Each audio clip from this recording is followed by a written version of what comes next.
Bismillahirrahmanirrahim. Assalamualaikum warahmatullahi wabarakatuh.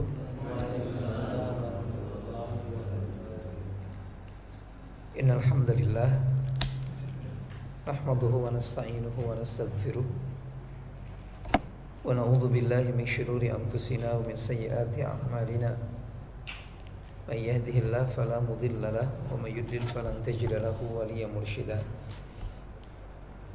Asyhadu an la ilaha illallah wahdahu la syarika lah wa asyhadu anna Muhammadan abduhu wa rasuluhu alladzi la nabiyya wa la rasula ba'dah. Faqala Allah ta'ala fi kitabihil karim wa huwa asdaqul qailin wa nahnu ala dzalika minasy syahidin ba'da a'udzu billahi minasy syaithanir rajim. Ya ayyuhalladzina amanu taqullaha ittaqullaha haqqa tuqatih wa la tamutunna illa wa antum muslimun.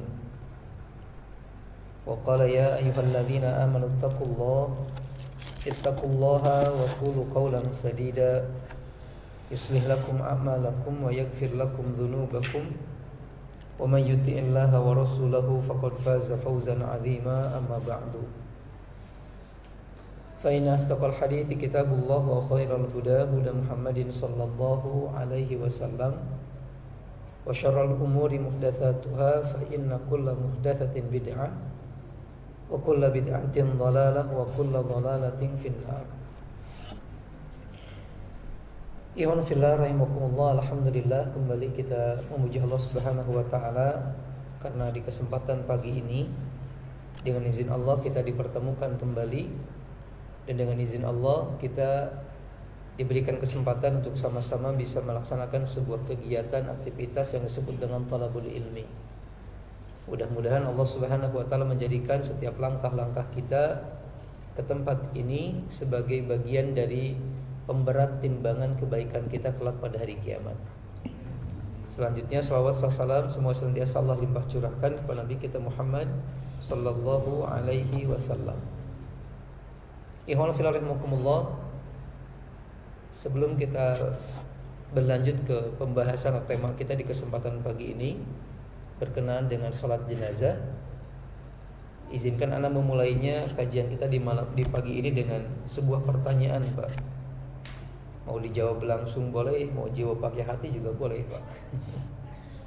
Pertanyaannya adalah, apakah perlu kita capek karena ibadah, Pak?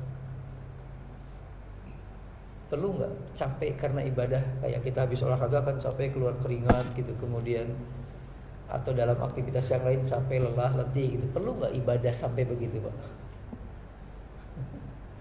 Kira-kira? Atau nggak perlu? Apa perlu? Perlu. Perlu. Pertanyaannya kalau perlu, sudah nggak? Pernah nggak?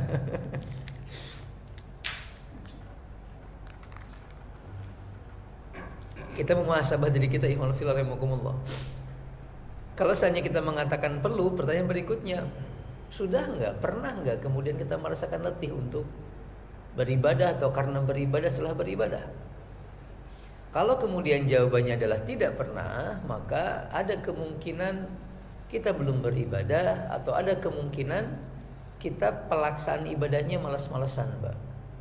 Karena biasanya kalau tidak serius, tidak bersungguh-sungguh, kerjaan diiringi dengan rasa malas, tidak keluar capek, Pak.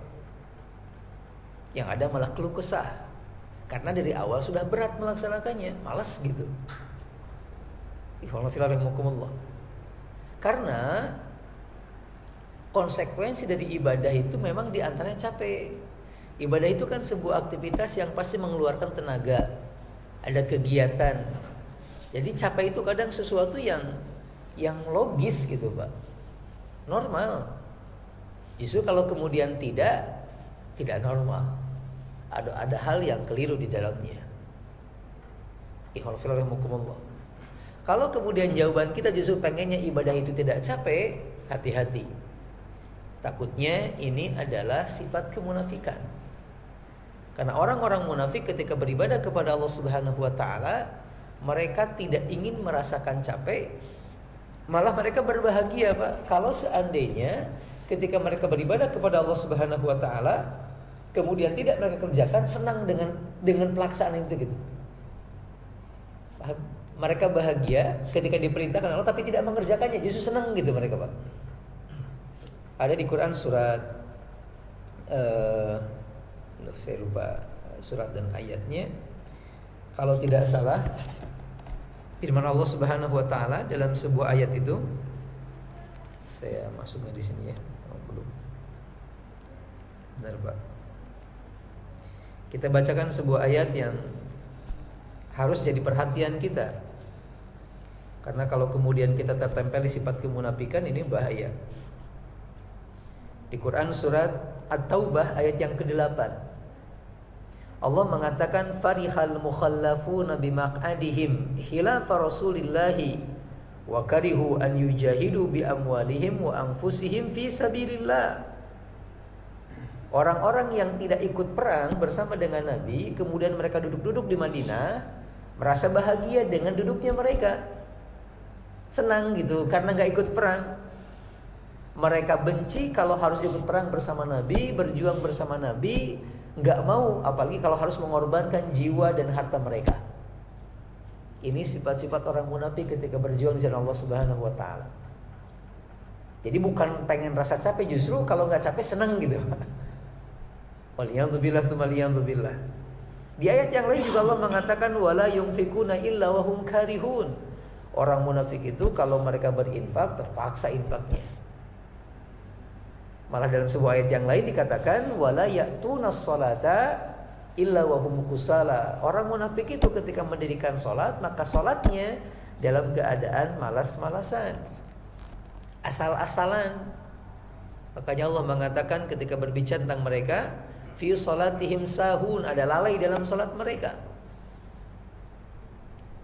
Maka sekali lagi kalau jawabannya justru gak mau capek, hati-hati. Gak mau letih, hati-hati. Gak mau kemudian keluar dan mengorbankan sesuatu, hati-hati. Bisa jadi ada sifat kemunafikan dalam diri kita, dan ini bahaya. Tapi kalau kemudian kita pernah merasakan rasa letih, rasa capek, lelah dalam beribadah kepada Allah Subhanahu wa taala, maka berbahagialah, bersyukurlah, dan tingkatkan kualitasnya. Karena ini diantara sifat-sifat orang yang beriman, karena ini diantara bukti cinta Allah kepada seorang hamba. Dalam sebuah hadis Nabi SAW mengatakan bahwasanya Allah Subhanahu wa taala yubahi al-malaikata asyiyata arafati bi ahli arafah. Kata Nabi SAW, nanti Allah Subhanahu wa taala akan membanggakan di hadapan para malaikatnya orang-orang yang melaksanakan haji di hari Arafah. Apa kata Allah? Allah mengatakan di hadapan para malaikat, "Ungduru ila ibadi atauni sya'than gubara." Kata Allah di hadapan para malaikat, lihat tuh ke hamba-hambaku, kata Allah.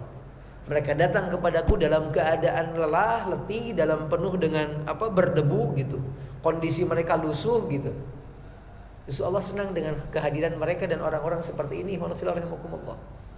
Malah saking senangnya Allah Subhanahu wa taala ketika berbicara tentang orang-orang yang mati syahid, kelak pada hari kiamat, orang yang mati syahid akan dibangkitkan kembali dalam kondisi mereka ketika sedang syahid.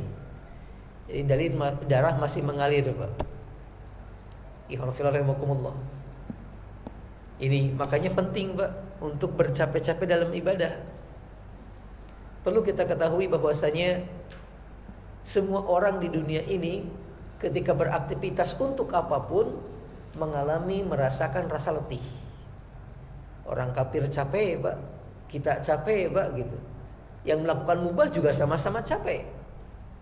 Tapi setiap letih ini akan berbuah. Ketika letihnya dalam keburukan, maka buahnya adalah keburukan. Ketika letihnya dalam kebaikan, maka buahnya adalah hal-hal yang indah dan manis.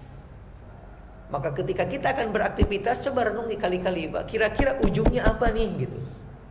Apakah kalau kemudian kita capek ketika beraktivitas akan mengakibatkan keletihan yang lebih dahsyat? Maksudnya neraka, Pak? Kalau bisa hindari. Tapi ketika keletihan nanti ketika kita beraktivitas akan membuahkan hasil yang indah, lanjutkan. Jangan ragu, jangan tanggung gitu. Ikhwan fillah rahimakumullah. Karena beginilah sifat-sifat orang yang beriman. Dan ketahuilah sekali lagi ikhwan fillah, aktivitas dalam beribadah pasti akan bikin kita nyaman.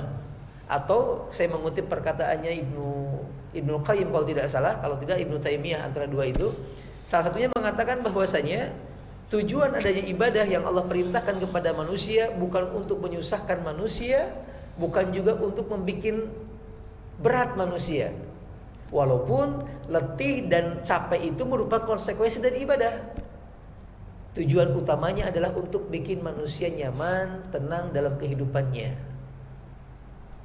Allah mengatakan dalam Al-Quran, "Man amila solihan min dzakarin aw untha wa huwa mu'minun falanuhyiyannahu hayatan thayyibah." Barang siapa yang beramal solih, baik laki-laki ataupun perempuan, dan ada dasar keimanan dalam hatinya, maka kami janjikan bagi dirinya kehidupan yang thayyib, kehidupan yang menyenangkan, kehidupan yang menenangkan, kehidupan yang membahagiakan. Berarti apakah enggak ada masalah? Enggak. Tetap akan ada masalah. Walaupun orang beriman bertakwa kepada Allah, hanya saja nanti ke depannya ketika Allah berikan masalah, Allah pun bakal berikan jalan keluar. Wa may yattaqillaha yaj'al lahu makhraja wa may yattaqillaha yarzuqhu min haitsu la yahtasib. Orang yang bertakwa akan diberikan jalan keluar setiap masalah yang dia hadapi. Malah Allah mengatakan orang yang bertakwa akan diberikan rezeki dari jalan yang tidak disangka-sangka. Ikhwan fillah rahimakumullah. Pagi ini kita pasti capek, Pak.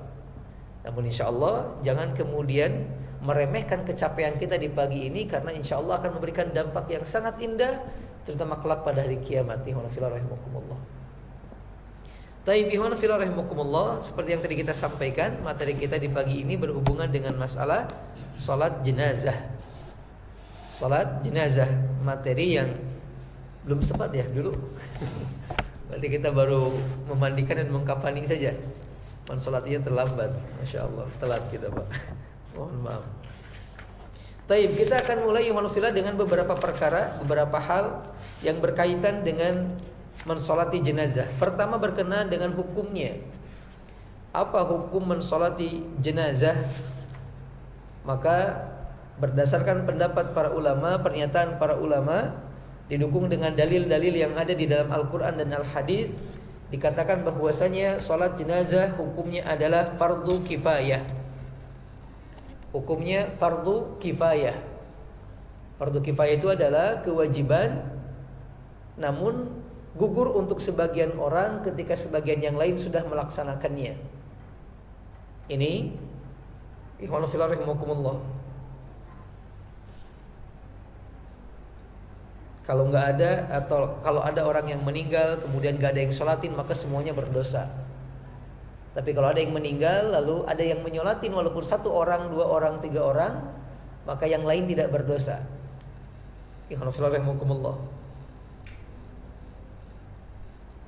Di antara dalilnya yang menunjukkan kalau sholat jenazah itu adalah bagian dari sholat yang fardu kifayah hukumnya, ada di Quran surat At-Taubah ayat 84. At-Taubah ayat 84. Allah mengatakan, "Wala tusalli ala ahadin minhum mata abada wala takum ala qabrihi innahum kafaru billahi wa rasulihi wa matu wa hum fasiqun." Allah mengatakan, dan janganlah engkau wahai Muhammad mensalatkan orang-orang yang mati di antara mereka, maksudnya orang-orang munafik. Janganlah engkau mensolati orang-orang munafik ketika mereka meninggal. Dan jangan juga engkau berdiri mendoakan mereka di depan kuburan mereka, karena mereka meninggal dalam keadaan kafir kepada Allah dan Rasulnya, dan mereka meninggal dalam keadaan fasik, kata Allah Subhanahu wa ta'ala. Kemudian ikhwan fillah, kata para ulama, di sini ada larangan untuk mensolati orang-orang munafik, Pak. Kebalikannya atau artinya, secara tidak langsung ada perintah untuk mensolati orang-orang beriman. Bisa dipahami? Jadi dalilnya dalil bukan dalil tersurat tapi tersirat, Pak. Bukan secara langsung gitu, tetapi secara tidak langsung larangan mensolati orang munafik, artinya kewajiban mensolati orang yang beriman. Ikhwan fillah rahimakumullah. Maka tadi ketika dikatakan hukum sholat itu apa, fardu kifayah, ini dalam tanda kutip untuk orang-orang yang beriman. Ikhwan fillah rahimakumullah. Dalil yang lain adalah hadis dari Nabi SAW. Dikatakan bahwasanya anna rajulan min ashabin Nabi sallallahu alaihi wasallam tuwfiya yauma Khaybar fadzakaru dzalika li Rasulillah faqala sallu ala sahibikum. Suatu ketika, ikhwan fillah rahimakumullah, ada seorang jenazah ketika beres perang Khaybar, dibawa ke Nabi sallallahu alaihi wasallam, kemudian diperlihatkan ke Nabi sallallahu alaihi wasallam. Setelah Nabi melihat dia, Nabi mengatakan sallu ala sahibikum, ayo kalian salati dia. Para sahabat dengan itu kemudian agak murem mukanya. Maksudnya, Rasul, engkau nyuruh kami untuk salatin dia, terus engkau enggak salat? Apa kata Nabi? Nabi mengatakan, "Ikhwan fillah rahimakumullah, inna sahibakum ghalla fi sabilillah." Kata Nabi, enggak, karena sahabatmu telah melakukan kecurangan di jalan Allah. Telah melakukan kecurangan. Apa kecurangannya? Dia sudah ngambil ghanimah, Pak. Kita pernah membicarakan dulu, ngambil ghanimah sebelum ghanimah itu dibagikan. Rasul enggak mensolatin, tapi nyuruh para sahabat untuk nyolatin, menunjukkan bahwasanya fardu kifayah. Ada pesan di sana, Pak. Karena Rasul sebagai seorang pimpinan tidak mungkin mendoakan orang yang sudah jelas melakukan sebuah kesalahan, doanya mustajab. Maka ini sebagai bentuk pelajaran. Ini dalil yang kedua. Rasul tidak mensolatin tapi nyuruh orang-orang untuk nyolatin, menunjukkan fardu kifayah. Tadi kita katakan kalau ada yang mendirikan maka yang lain tidak berdosa. Ini dalil yang kedua, yang kemudian menunjukkan bahwasanya orang yang sholat jenazah itu hukumnya fardu kifayah. Kata sebagian para ulama, berdasarkan hadis yang tadi, ternyata orang yang curang ini ngambil harta itu pas dinilai, Pak, cuman 2 dirham nilai pencuriannya.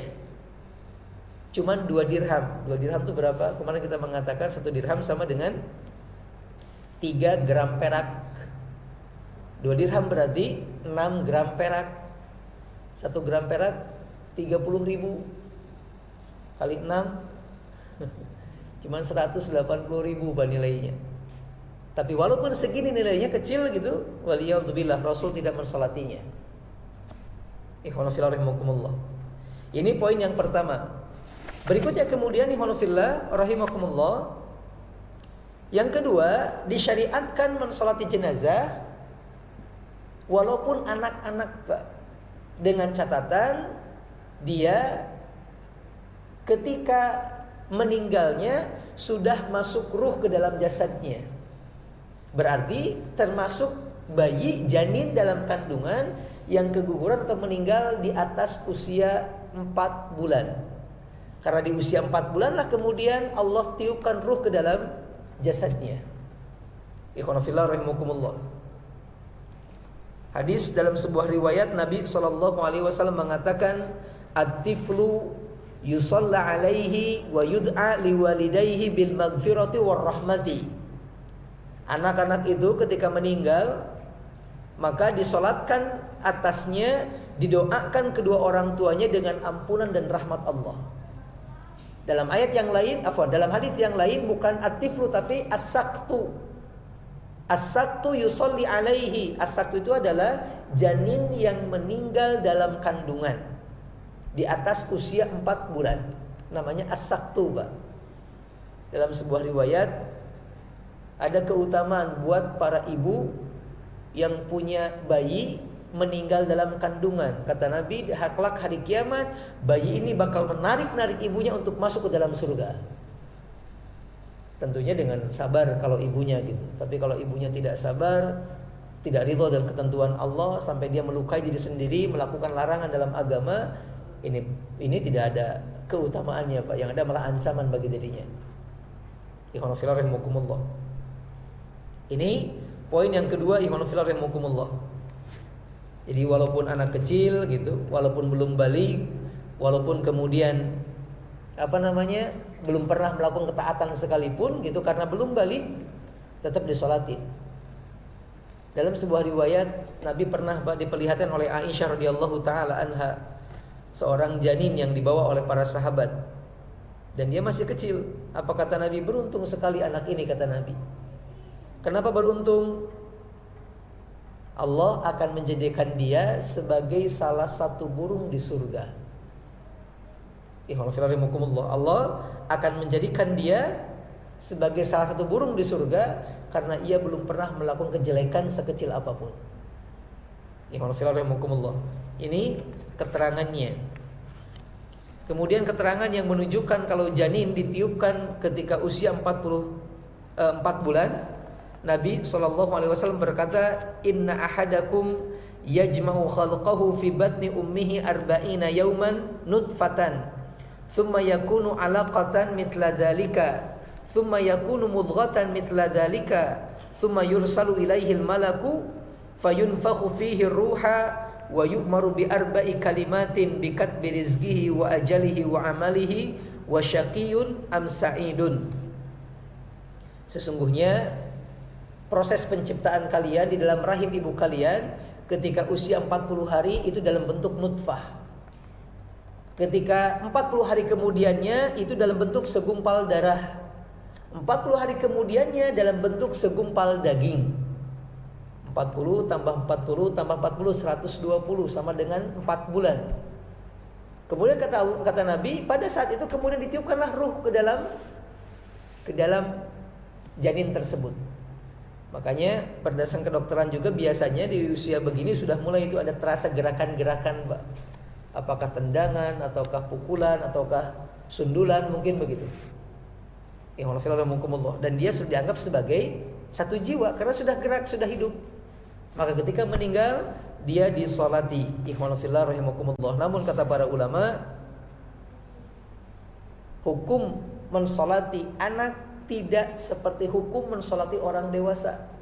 Orang dewasa beriman hukumnya fardu kifayah, adapun anak-anak hukumnya sunnah. Hukumnya sunnah. Kenapa hukumnya sunnah?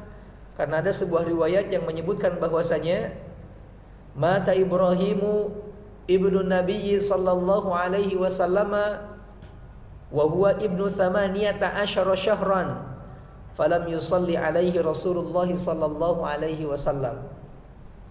Salah satu putra Nabi namanya Ibrahim meninggal di usia 18 bulan. Ibrahim ini salah satu putra Nabi dari salah satu istri Nabi yang bernama Maria Al-Qibtiyah. Dan kita sama-sama tahu, Pak, dari sekian banyak istri Nabi yang hanya melahirkan cuma 2 istri saja, Khadijah sama Maria. Khadijah ada 6 anak, 4 perempuan dan 2 laki-laki. Kemudian satunya dari Maria, namanya Ibrahim, tapi meninggal usia 18 tahun. Nah, dikatakan dalam riwayat Imam Abu Dawud bahwasanya ketika meninggal ini falam yusalli alaihi, ternyata Nabi tidak mensalati Ibrahim ini. Tidak salat kepada Ibrahim ini.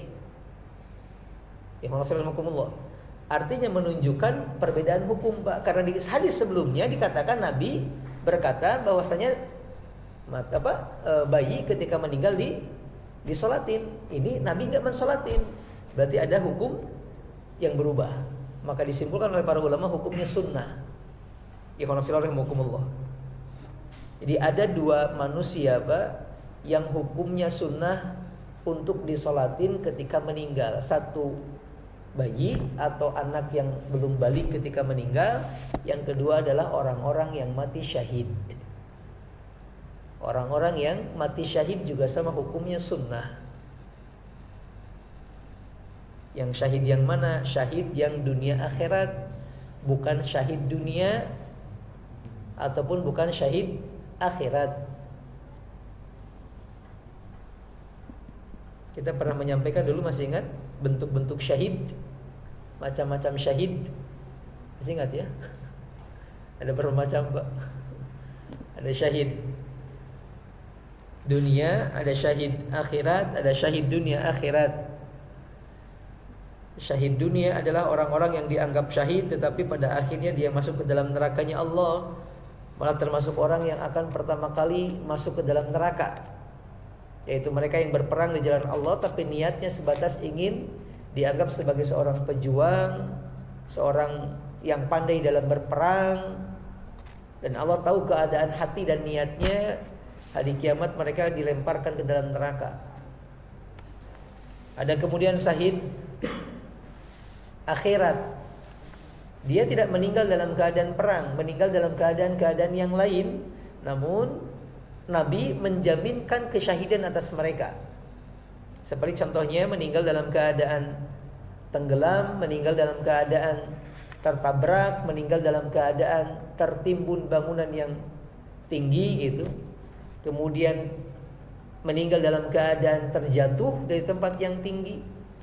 Termasuk meninggal seorang perempuan karena ketika mengandung atau karena ketika melahirkan. Ini pun termasuk bagian syahid. Mereka dimandikan seperti yang lain, dikafani seperti yang lain, disolati seperti yang lain. Namun urusan pahala bisa sama dengan orang yang mati syahid. Kenapa? Karena kata para ulama, sakitnya mereka ini hampir sama dengan sakitnya orang-orang yang mati syahid, Pak. Yang tertembak, yang terbelah sama pisau gitu atau senjata dan lain sebagainya. Tapi hebatnya atau luar biasanya, Nabi justru tidak pernah berharap, malah Nabi berdoa kepada Allah, jangan sampai mati-mati kayak gitu, Pak. Ada sebuah riwayat yang mengatakan, ya Allah, aku minta kepadamu, jangan sampai aku berlindung kepadamu dari kematian tertabrak, kematian tertimbun, kematian tenggelam. Aku pun meminta kepadamu dari kematian ketika prosesnya diganggu sama setan, atau kematian yang mengakibatkan keluar dari Islam. Kata para ulama, kenapa demikian? Rasul mengatakan yang mati begini syahid, tapi Rasul tidak mau mati begini. Kata para ulama, karena ini hadis masih bisa dikompromikan, Pak. Karena sebagaimana orang yang mati syahid, ketika dia tidak sabar ketika syahidnya, sakitnya, Pak, itu pun gak akan ada kebaikan bagi dirinya. Masih ingat dulu kita pernah menyampaikan seorang sahabat yang mati syahid, tetapi ternyata ada seorang sahabat melihat Rasul, orang ini sebenarnya matinya bunuh diri. Dia kena sabetan pedang, dia jatuh, dia merintih kesakitan, tapi karena dia gak tahan dengan rasa sakit, dia ambil pisau, dia bunuh dirinya sendiri. Ternyata gara-gara itu orang ini gak masuk surga, Pak. Nah, orang yang mati tertimbun juga demikian, tertabrak juga demikian. Kan bisa saja karena kaget akhirnya kita gak mengucapkan la ilaha illallah. Atau ketika tertimbun bangunan yang berat gitu, kan kadang gak langsung mati, Pak. Harus kaki dulu mungkin kena benda yang sangat berat gitu, akhirnya kan sakitnya luar biasa tuh. Itu kalau gak sabar, Pak, keluar kan kata-kata kotor, keluar caci maki dan segala macam, mungkin menyalahkan Allah Subhanahu wa taala.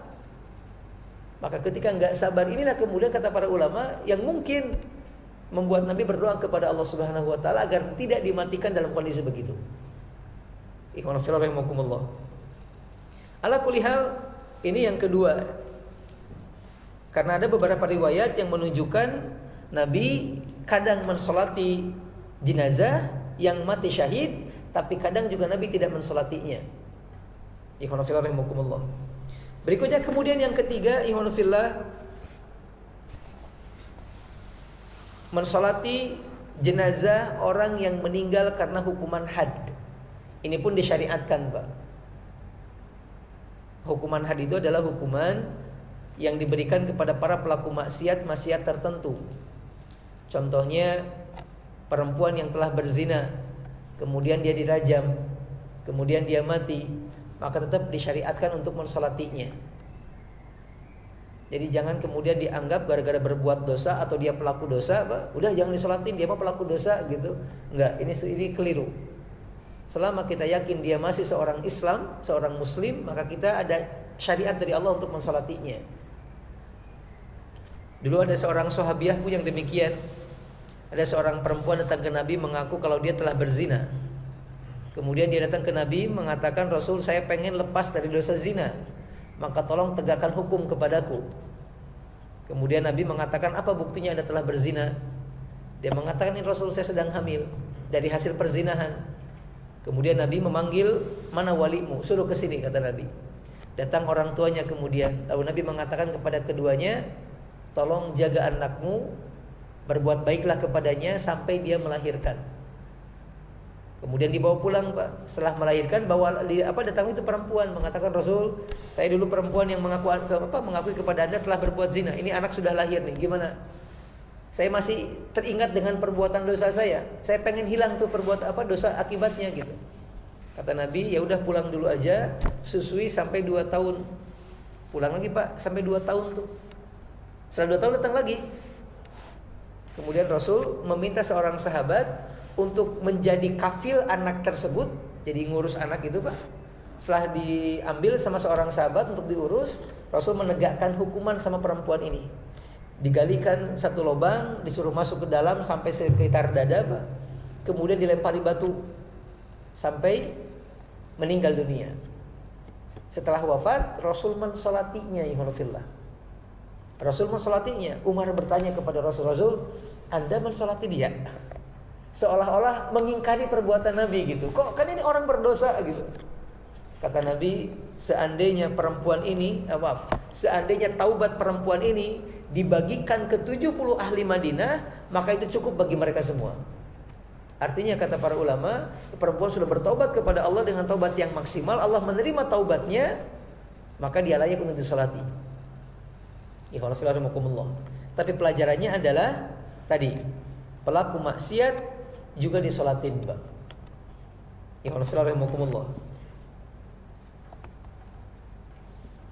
Berikutnya kemudian bagaimana kalau pelaku maksiatnya berupa orang yang tidak pernah melaksanakan sholat? Apakah juga sama tidak disolatin? Di sini ada perbedaan pendapat yang cukup panjang, tapi disimpulkan oleh salah seorang ulama, kalau tidak salah Syekh Utsaimin rahimahullah.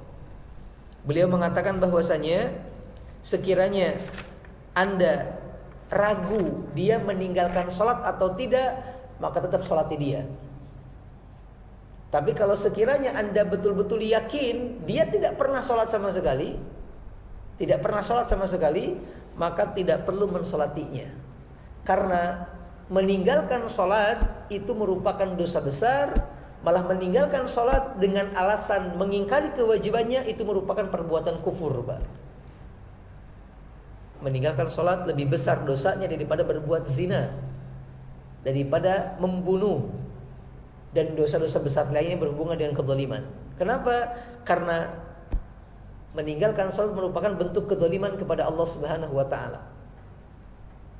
Ikhwan fillah rahimakumullah.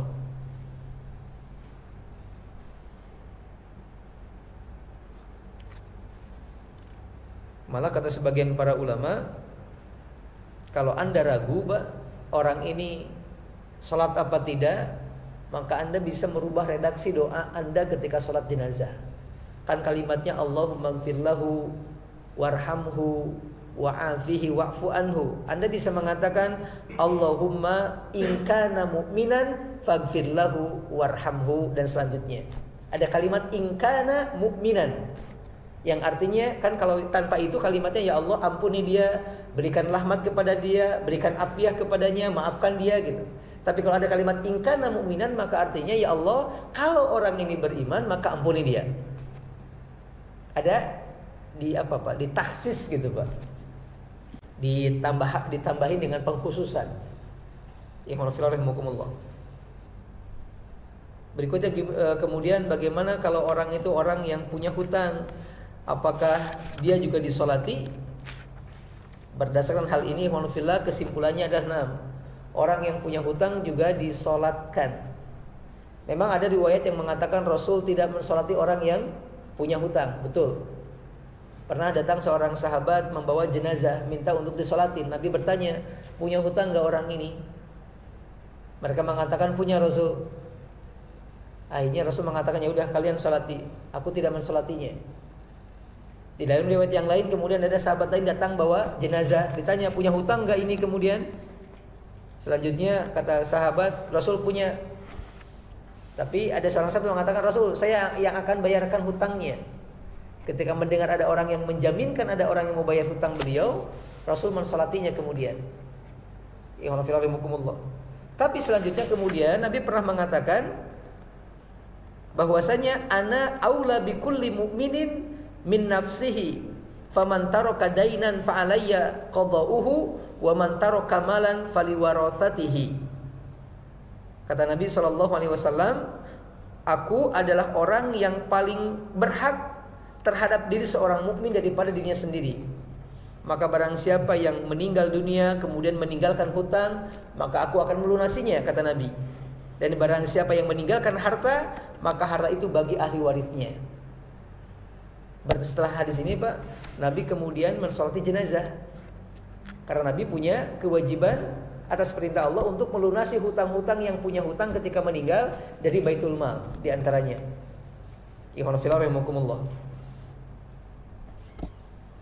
Berikutnya kemudian ihwanufillah rahimakumullah,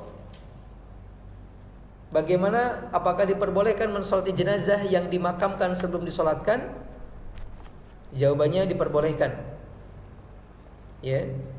Walaupun yang paling utama adalah mensolatinya terlebih dahulu sebelum dikuburkan. Tapi kalau kemudian sudah dikuburkan belum disolatin, maka boleh disolatkan setelah dia dalam kuburan. Dalam sebuah riwayat Rasul pernah melakukan hal seperti ini. Dulu ada seorang laki-laki yang meninggal, kemudian Nabi SAW menjenguknya, tapi dikabarkan beliau sudah meninggal di malam hari. Lalu kemudian Rasul berkata kepada para sahabat, kenapa tidak kalian kabarkan kepadaku akan kematiannya? Para sahabat mengatakan, Rasul, ini orang meninggal di malam hari, dan kami khawatir kalau kami menginformasikan kepada anda akan mengganggu istirahat anda.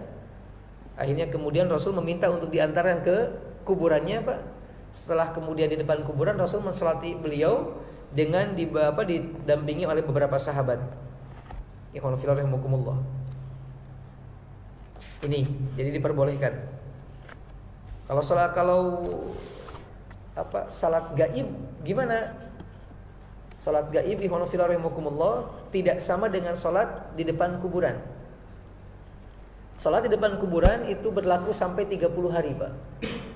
Tapi salat gaib tidak demikian. Salat gaib hanya berlaku untuk satu diantaranya orang yang ketika meninggal, dia meninggal di tempat yang kemungkinan besar tidak ada orang yang mensolatinya.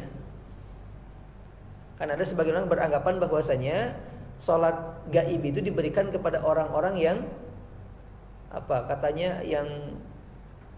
bahasanya ya? Dulu kan kasusnya kisah Najasyi Pak, masih ingat? Di antara dalil yang menunjukkan akan sholat gaib itu adalah kisah tentang Raja Najasyi, yang ketika para sahabat hijrah dari Mekah ke Habasyah, ke Ethiopia, kemudian disambut oleh Raja Najasyi, dan dia kemudian mengimani Rasul SAW. Ketika mendengar dialog percakapan Ja'far bin Abi Thalib, malah dia mengatakan, seandainya aku bukan raja, aku tidak punya kekuasaan, aku akan datang kepada Muhammad dan aku akan menjadi pembantunya untuk menyiapkan sandal-sandalnya, kata beliau. Beriman kepada Rasulullah SAW. Ketika meninggal, Jibril mengabarkan hal tersebut. Kemudian Nabi SAW meminta para sahabat untuk ikut sholat gaib kepada beliau. Dari riwayat ini kemudian para ulama mengatakan, pertama, disyariatkannya sholat itu ketika ada kekhawatiran orang yang meninggal ini tidak ada yang mensolatinya. Karena dikabarkan bahwasanya yang beriman di Ethiopia pada saat itu cuma beliau saja sendiri. Walaupun ada juga yang membantah Pak.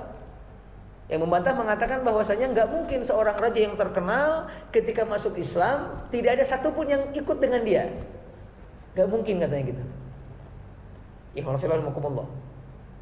Akhirnya kemudian yang mengatakan tidak mungkin ini mengatakan bahwasanya boleh dilakukan sholat gaib walaupun ada orang yang telah mensolatkannya kepada orang-orang yang punya pengaruh atau yang sudah berjasa untuk Islam, seperti para ulama gitu Pak.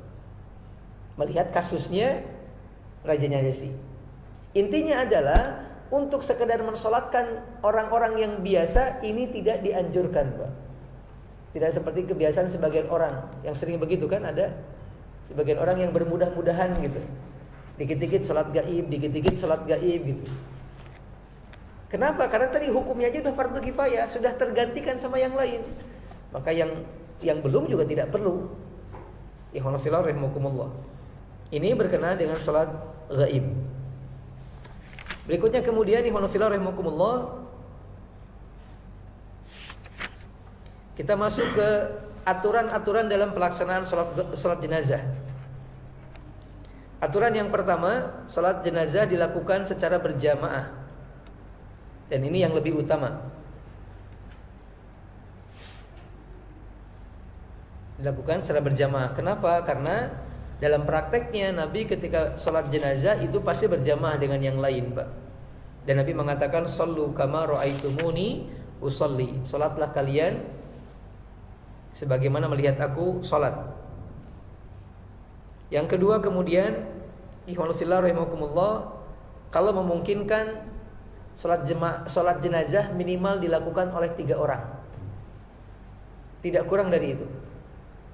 Walaupun seorang juga bisa ketika terlambat gitu. Tapi kalau masih ada teman yang bisa nemani gitu, 3 orang minimalnya.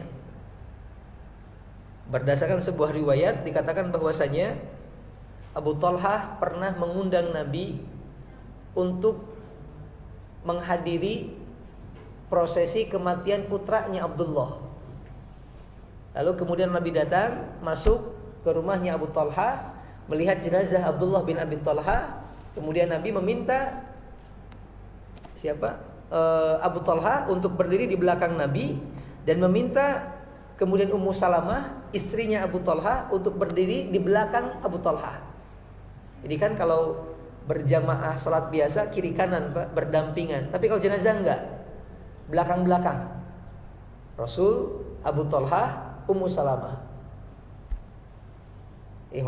Makanya kata para ulama, di antara cara yang berbeda dalam pelaksanaan sholat jenazah berjamaah itu kalau cuma 3 orang atau 2 orang, gini Pak, bukan begini gitu.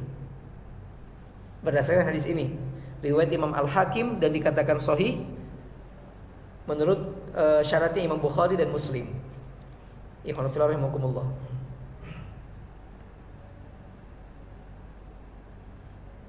Berikutnya kemudian dianjurkan untuk memperbanyak jemaah salat jenazah. Minimal 3 orang, Pak, tapi lebih banyak lebih baik. Nabi pernah mengatakan sebuah hadis, "Ma min mayyitin tusalli alaihi ummatun minal muslimina yabluguna mi'atan kulluhum yashfa'una lahu illa syuffi'u fihi." Tidak ada satupun orang yang meninggal dunia dari kalangan umat Islam kemudian 100 orang mensolatinya, Pak, kecuali dengan itu semuanya akan memberikan syafaat atau permintaan syafaatnya akan dikabulkan oleh Allah Subhanahu wa taala. Makanya oleh sebagian orang hadis ini dianggap sebagai alasan kenapa harus membagi amplop beres sholat. Pernah, Pak, di kampung saya masih ada, beres nyolatin, yang nyolatin dapat amplop. Terutama kalau jumlahnya nyampe ratusan gitu, Pak.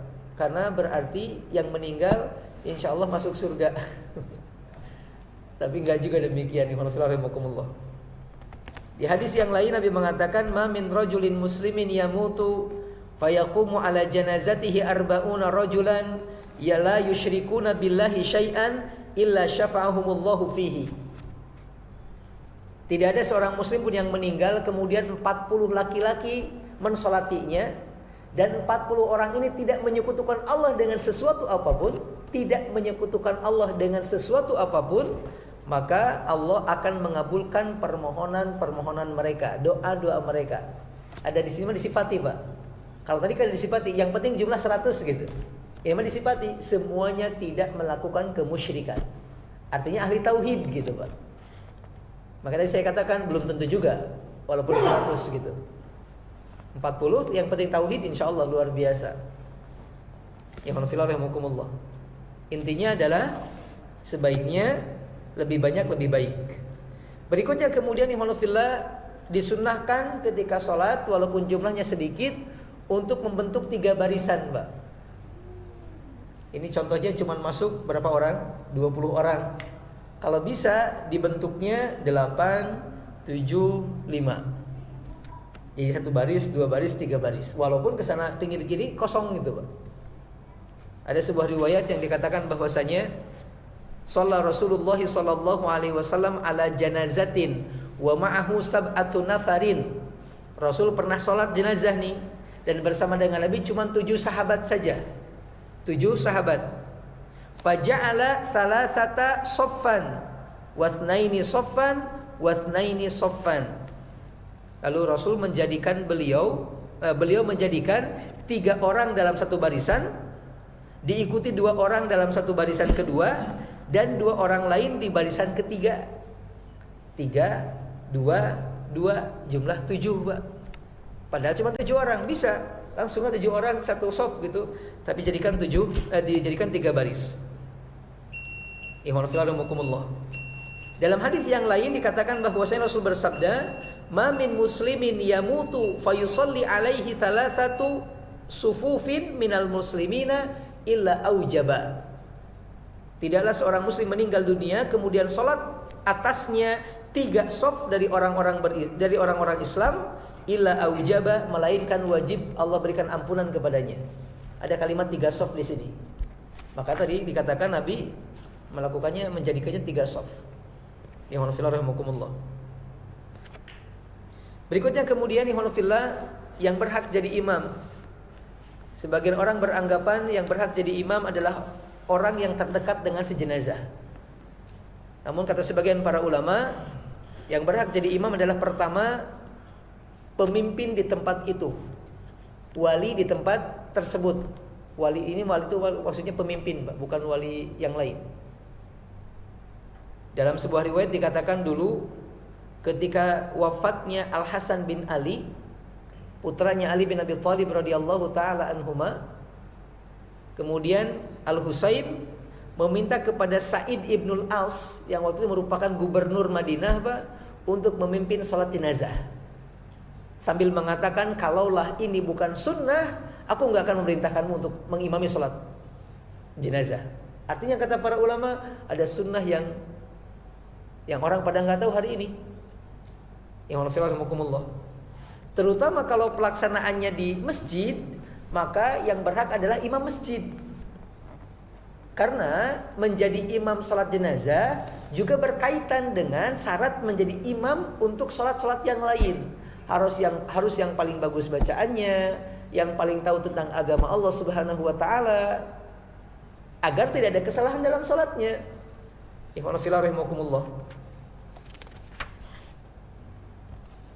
Dalam sebuah riwayat Nabi pernah mengatakan, la yu'ammanna ar-rajula fi sultanihi.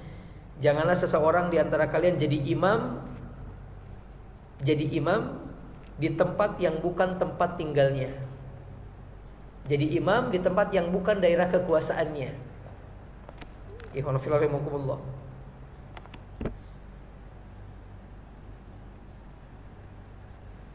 Jadi urutannya adalah kalau bisa pemimpin, kemudian imam masjid, kemudian yang paling bagus bacaan Qur'annya.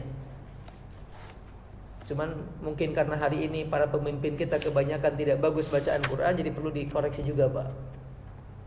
Yang paling utama imam masjid.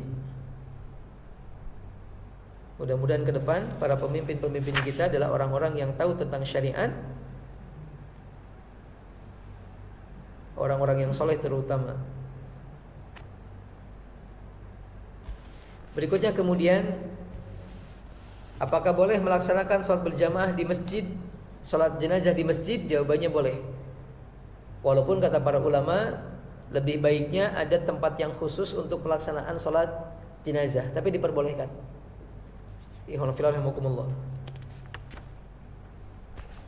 Kenapa kita katakan lebih baik mensolatkan jenazah di luar masjid? Ada sebuah riwayat yang menyebutkan bahwasanya di antaranya adalah dari Ibnu Umar.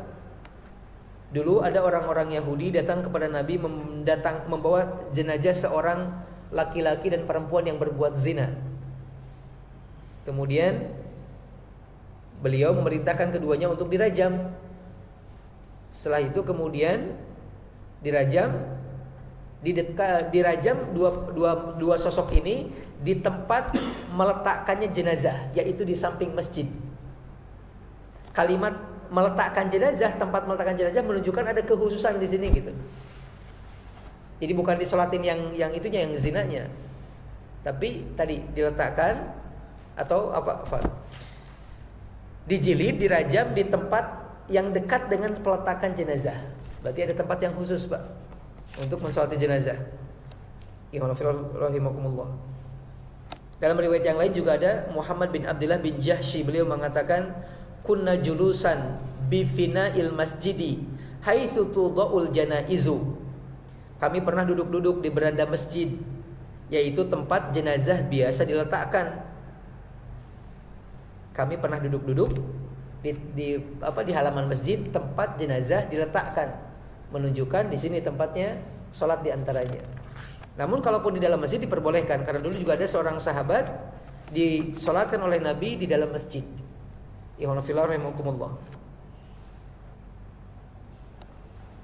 Kemudian berikutnya posisi ketika sholat jenazah. Posisi imam ketika sholat jenazah adalah, seandainya jenazahnya jenazah laki-laki, maka dia berdiri tepat di depan kepalanya. Kepala. Tapi kalau jenazahnya perempuan, maka kita di depan perutnya, Pak. Ya, di perutnya. Imam itu begitu. Adapun makmum enggak ada masalah. Makmum tidak ada masalah.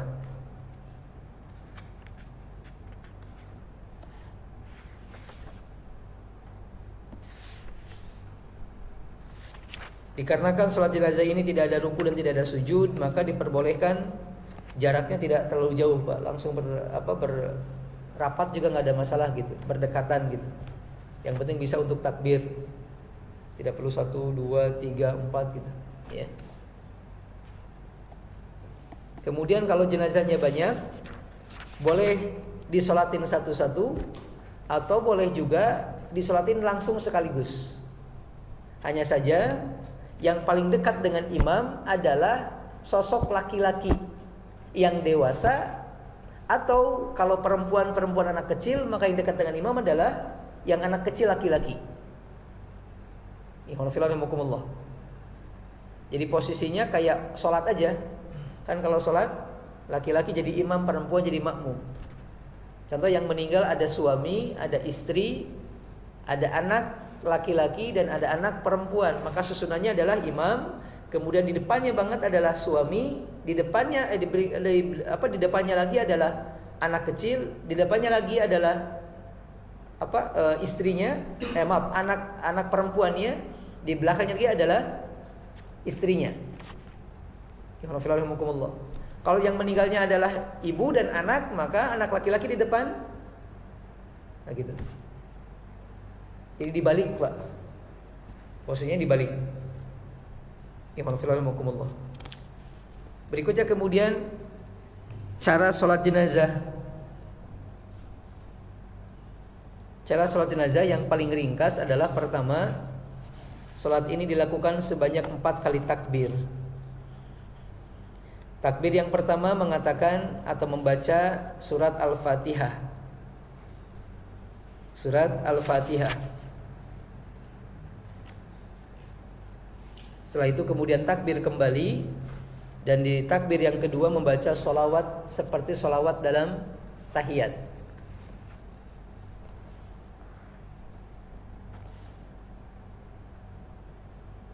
Kemudian takbir kembali, lalu membaca doa untuk jenazah. Dan di antara doa yang paling masyhur berkenaan dengan hal ini adalah doa yang isinya Allahumma gfir lahu warhamhu wa'afihi wa'fu anhu wa akrim nuzulahu wa wasi' madkhalahu waghsilhu bil ma'i wassalji wal barad wa naqqihi min khotoyahu kama naqaita thawbal abyadha minad danas wa abdilhu daran khairan min darihi wa ahlan khairan min ahlihi wa zawjan khairan min zawjihi wa adkhilhul jannata wa a'idhu min adzabil qabri wa adzabin nari. Sampai sana. Udah hafal kan ini Pak? Belum. Belum hafal? Wah, harus ini kayaknya nih, harus dihafal. Panjang? Ya betul, memang panjang Pak. Dipendekin aja, Allah maghfirlahu warhamhu wa'afihi wa'fu anhu. Bisa? Nah, segitu.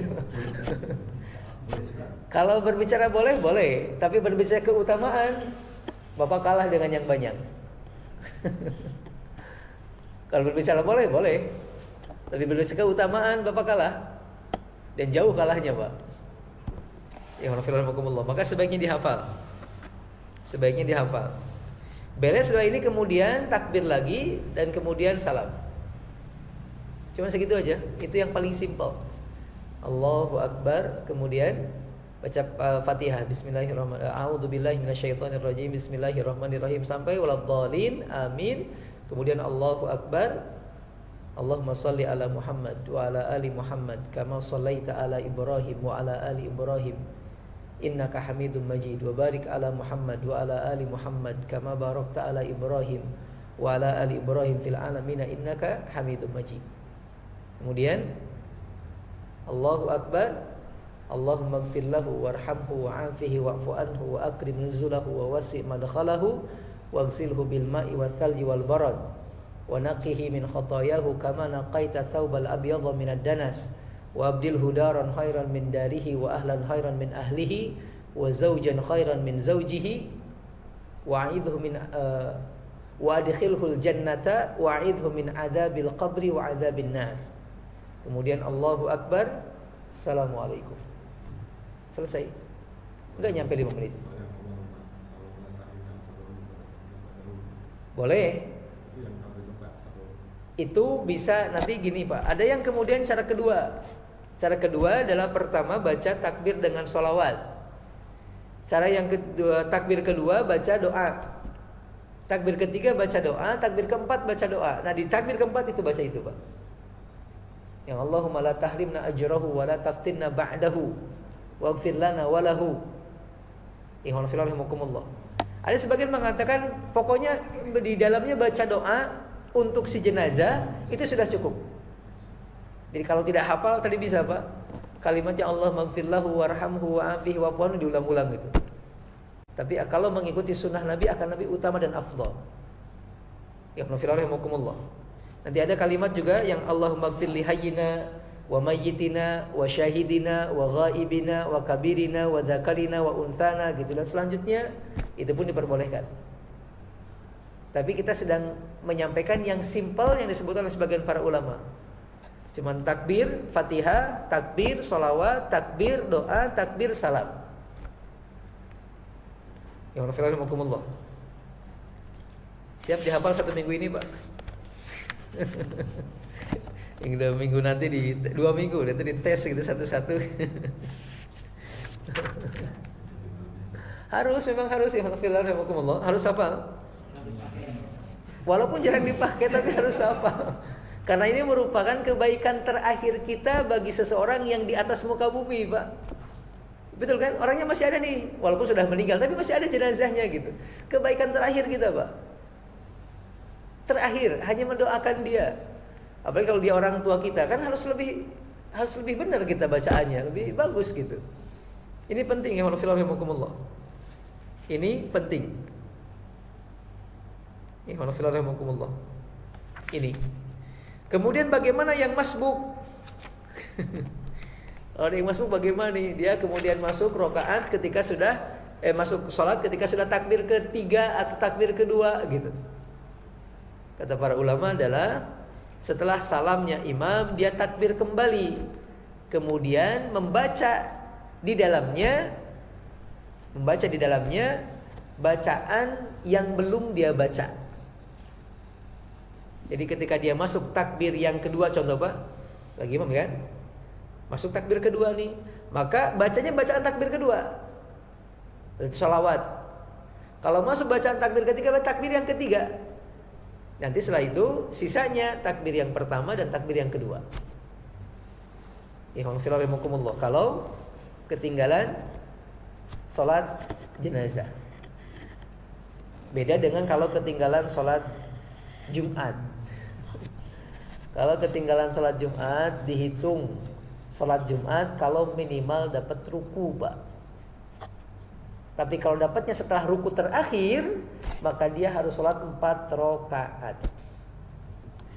Bisa dipahami? Iya, sholat duhur. Karena nggak dapat 1 rakaat Jumat. Kan hitungan rakaat adalah ruku. Ketika dia nggak dapat ruku, berarti nggak dapat 1 rakaat. Ya Allah, Alhamdulillah. Kenapa?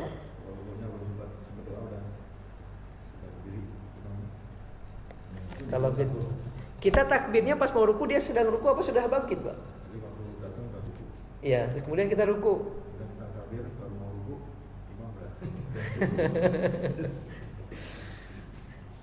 Wallahu alam ya. Sulit pertanyaan ini. Allah alam nih. Kalau keterangan hadis ini sih, kalau kalian mendapatkan imam sedang ruku, maka sempurnakan sisanya. Dan nggak tahu ini mendapatin ruku nggak, Pak? Nah, kalau dapat sebentar tetap dapat. Iya, tetap dapat. Artinya baca rukunya nggak sampai. Iya, nggak ada masalah karena itu nanti akan dikiaskan dengan orang-orang yang jadi imam tapi bacanya cepat. Paham? Ada kan jadi imam, kita belum beres Fatihah, dia sudah Fatihah beres duluan, sampai udah ruku duluan. Ini gimana? Kalau gini kan berarti nanti akan ini juga. Dikiaskannya demikian. Walaupun ya tetap bagusnya tadi, makanya kenapa yang pentingnya yang jadi imam adalah orang yang tahu tentang agama, biar bacaannya bisa sempurna, sholatnya bisa tenang, nggak tergesa-gesa gitu. Jangan rusuh-rusuh dan lain sebagainya. Ya Allah. Berikutnya kemudian waktu pelaksanaan sholat jenazah, kata sebagian para ulama tidak dianjurkan pelaksanaan sholat jenazah di 3 waktu yang terlarang. Di 3 waktu yang terlarang. Kapan 3 waktu yang terlarang ini? Yang pertama adalah hina tatlu'u syamsu bazighatan hatta tartafi'a. Ketika matahari terbit hingga naik. Atau jangan sholatin jenazah ketika matahari sedang terbit, Pak. Berarti sebelum syuruk. Ya, sebelum syuruk. Yang kedua, wahina yaqumu qa'imudh dhahirati hatta tamila syamsu. Ketika matahari tepat berada di atas kepala sampai dia geser sedikit. Atau sebelum zuhur. Biasanya sekitar 7 menitan sebelum zuhur. Kalau tadi sekitar 10 menitan sebelum syuruk. Wahina tadayyafu syamsu lil ghurubi hatta taghruba. Yang kedua, ketika matahari mau tenggelam atau tengah tenggelam sampai betul-betul tenggelam. Sekitar 5-7 menitan sebelum maghrib. Ini terlarang juga untuk mensolati jenazah. Kecuali kondisinya sangat-sangat darurat, diperbolehkan. Berarti boleh dong menguburkan di waktu malam, mensolatkan di waktu malam setelah Isya atau jam 12 malam, boleh. Nggak ada masalah. Maka tadi kita sampaikan Rasul mensolati para sahabat ngurus jenazah di malam hari. Masih ingat tadi? Ada yang meninggal di malam hari tapi Nabi gak dikabari, kemudian langsung dikuburkan di malam hari gitu. Menunjukkan boleh gitu, proses jenazah dilakukan di malam hari. Ya Allah. Cuman terkadang di kita mungkin takutnya gak ada jamaah, Pak. Gak ada yang nyolatin gitu.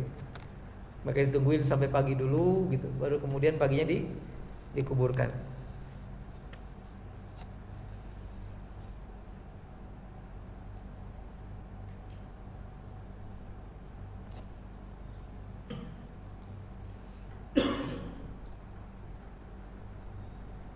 Taib. Ini alhamdulillah beberapa catatan berkenaan dengan sholat jenazah. Insyaallah nanti mudah-mudahan kita kita kirim ke WhatsApp tentang doa yang tadi harus kita hafal, ya, agar bisa dibaca dan kemudian bisa dihafalkan. Atau kalau dulu perasaan pernah beli Pak ya, kalau tidak salah buku kecil soal jenazah, belum? Oh belum. Ada buku saku Pak, buku saku tentang sholat jenazah. Harganya juga nggak nyampe 10 ribuan. Bagus itu, bukan malah tentang sholat aja, dari mulai cara memandikan, mengkafani, mensolati sampai mengkuburkan dengan singkat. Bukunya bagus. Mudah-mudahan nanti bisa kita adakan atau mungkin DKM bisa mengadakan, bisa dibagi. Di dalamnya ada doa-doa termasuk, karena nanti gini, ada doa yang berbeda antara jenazah orang dewasa dengan jenazah anak kecil. Anak kecil doanya khusus. Ketika mensolati jenazah anak kecil, yang didoakan orang tuanya, bukan anak kecilnya. Karena tadi kita katakan anak kecilnya belum berdosa, maka kita mintakan ampunan untuk orang tuanya. Maka ada kalimat-kalimat yang berubah di dalam kalimat tersebut, dalam doa tersebut. Atau kalau di aplikasi juga ada. Bapak silakan nanti download aplikasi namanya Apa Doanya, Pak. Apa Doanya. Di dalam aplikasi itu juga lengkap semua doa yang Bapak butuhkan, yang ada keterangannya dari Nabi, ada di sana. Dari mulai doa bagaimana sholat atau tata cara sholat, kemudian doa ketika kita ingin bebas dari hutang, doa agar diberikan akhlak yang baik, doa ketika anak lahir, doa ketika menjenguk orang yang sakit, sampai doa ketika mensolati jenazah. Ada di dalam aplikasi tersebut. Bisa kemudian untuk ini juga untuk baca-baca atau dipraktekkan di rumah, Pak. Termasuk istikharah contohnya gitu ada di sana. Aplikasinya Apa Doanya, Apa Doanya. Kalau nggak salah ini warnanya warna biru tuh. Aplikasi Apa Doanya ini adalah aplikasi yang diambil dari kitab Hisnul Muslimnya Imam An-Nawawi, Al-Adhkar. Jadi insyaallah bisa kita amalkan, Pak. Termasuk di dalamnya juga ada adhkar sobah, adhkar masa, dzikir pagi sama dzikir petang. Alhamdulillah.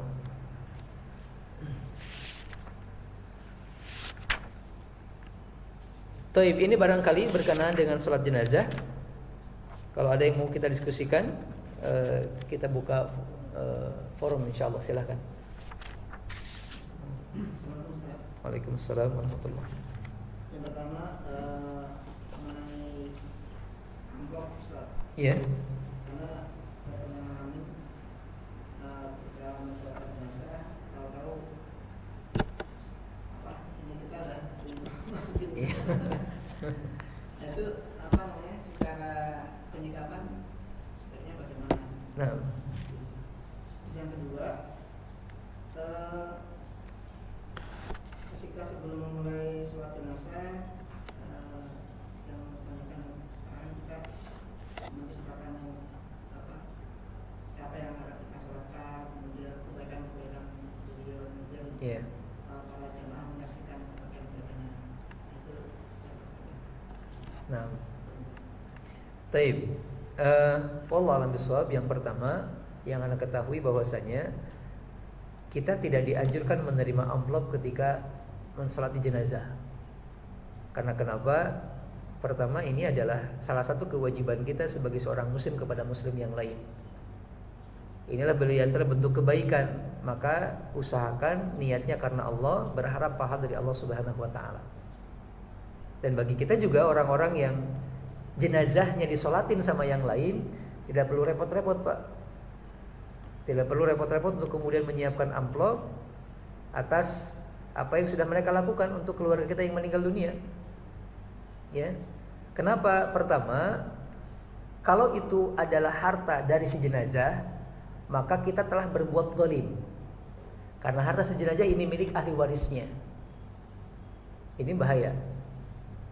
Kalau itu kemudian diharasi jenazah dan jenazah masih punya hutang yang harus dilunasi, kemudian harta itu dibagikan dan mengurangi harta dia sampai tidak bisa nutup hutang, ini pun sebuah kezaliman, salah. Kita pernah menyampaikan harta si jenazah yang dimiliki si jenazah itu digunakan untuk satu pembelian kain kafan. Kain kafan dianjurkan dibeli dari harta si jenazah, bukan dikasih sama RT. Makanya kalau bisa setiap kita di rumah-rumah kita sudah ready, Pak. Minimal satu set kain jenazah untuk kebutuhan kita atau keluarga kita yang meninggal. Kita pernah menyampaikan riwayatnya, dulu ada seorang sahabat ketika wafat tidak punya kain yang lain kecuali kain yang pendek. Akhirnya cuma ditutupi bagian kepala, bagian kaki tutup sama rumput. Kata para ulama, kalaulah diperbolehkan kain dari yang lain, mungkin Rasul minta ke sahabat yang lain, cariin kain, beliin kain, sedekah kain. Enggak, Nabi enggak ngomong begitu. Menunjukkan ada penekanan, harusnya dari harta pribadi gitu. Tapi kalau kita ngasih nggak ada masalah. Cuman ada anjuran kata sebagian para ulama dari harta pribadi. Yang kedua untuk bayar hutang. Bayar hutang si jenazah ini.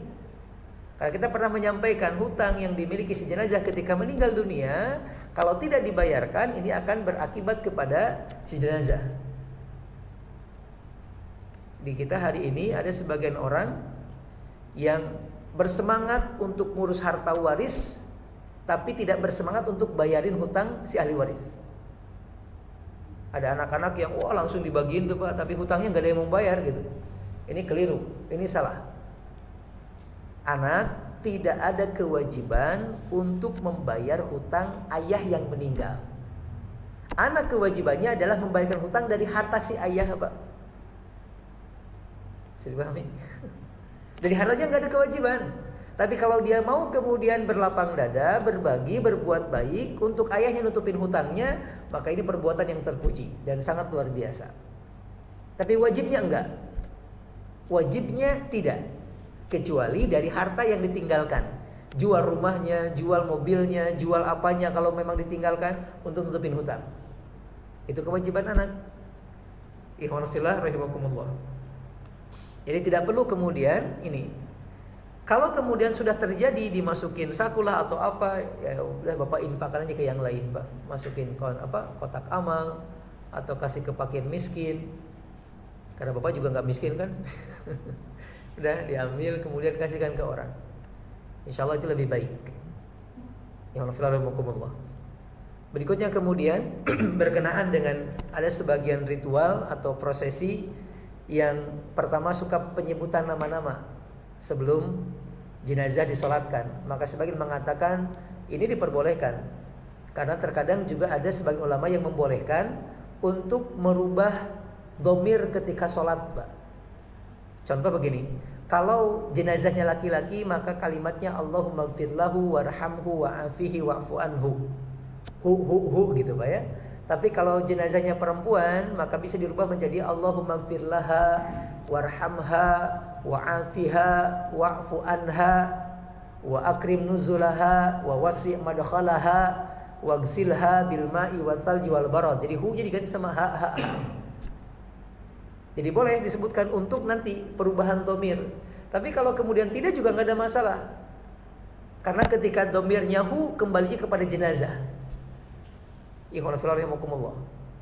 Adapun kemudian permintaan orang ketika sebelum jenazah dengan mengatakan apakah kita bersaksi kalau ini adalah orang yang baik. Kemudian kita mengatakan iya dia ahli sholat. Bukan apa-apa kita bersaksi dia ahli zakat. Iya kita juga bersaksi dia ahli zakat gitu. Ini tidak perlu dilakukan. Ini tidak perlu dilakukan. Kenapa? Karena ini takutnya mengajarkan kemunafikan dalam diri kita, Pak. Paham gak Pak? Karena yakin tidak semua orang tahu tentang perbuatannya. Memang betul ada hadis yang mengatakan barang siapa orang yang meninggal kemudian 3 minimalnya dari tetangganya menganggap dia adalah orang yang baik, maka Allah bakal wajibkan surga atasnya. Tapi ini tidak perlu dipaksa. Udah ini mengalir sendiri aja gitu.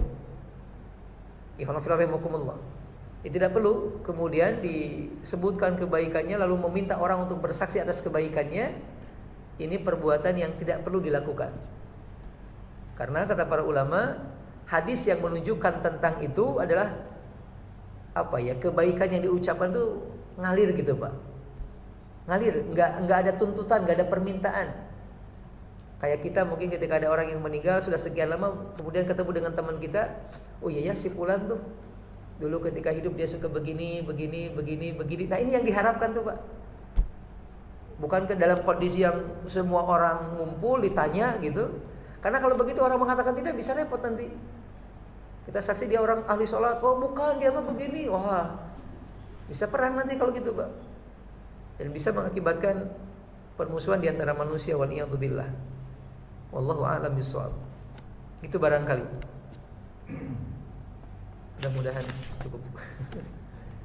Iya Pak. Sholat jenazah itu cukup sekali atau bisa lebih dari satu kali? Maksudnya gimana Pak? Maksudnya kalau misalkan udah disolatin ini, terus ada rombongan takziah baru datang lagi terus disolatin ini. Itu boleh, diperbolehkan. Ya, itu diperbolehkan. Insya Allah diperbolehkan. Karena ya tidak harus, kan suka ada ya nunggu dulu gitu. Atau mungkin anaknya pengen nyolatin. Gini kasusnya Pak. Ketika para sahabat Nabi menguburkan sahabat yang meninggal di malam hari tanpa memberitahu Nabi, ada kemungkinan gak Pak sahabat nyolatin dia, mandiin dia, kapanin dia, atau tiba-tiba langsung gitu aja dikuburin? Paham maksud saya? Kemungkinan kan sahabat juga mensolati kan, lalu Nabi menyolatin. Paham? Berarti boleh gitu. Karena gak mungkin para sahabat sekedar memandikan, sekedar mengkafani, dikuburkan, gak disolatin. Kayaknya agak mustahil ya Pak. Agak mustahil gitu. Nah, lalu kemudian Nabi sholat tuh di depan kuburannya. Berarti kalau masih ada juga masih boleh gitu. Di kuburan aja boleh kok. Malah tadi kita menyampaikan 1 bulan tuh Pak diperbolehkan. Mungkin Bapak punya teman gitu ya, oh udah baik banget dan segala macam, memberikan kita banyak kebaikan, terutama berkaitan dengan keimanan, sering ngajak sholat, sering apa gitu. Tiba-tiba kunjung tuh ke rumahnya, kata istrinya, Bapak sudah meninggal. Kapan? Sebulan yang lalu, seminggu yang lalu. Nah, boleh Bapak kemudian datang ke kuburannya, kemudian sholat di sana. Bukankah tidak boleh sholat di kuburan? Betul, memang tidak boleh Pak. Tapi perbedaan sholat jenazah dengan sholat yang lain adalah tidak ada ruku sama sujud, hanya takbir dan mendoakan. Kalau rukunya, sujudnya ya memang nggak boleh, itu udah menyembah kepada selain Allah. Ikhwanillah, walaupun itu adalah makamnya para wali. Nabi menjelang wafatnya Pak mengatakan kepada para sahabat, la'anallahu al-yahud wan nasara ja'ala kubur anbiya'ihim masajida. Allah melaknat orang-orang Yahudi dan orang-orang Nasrani yang telah menjadikan kuburan-kuburan para nabi mereka sebagai tempat sujud.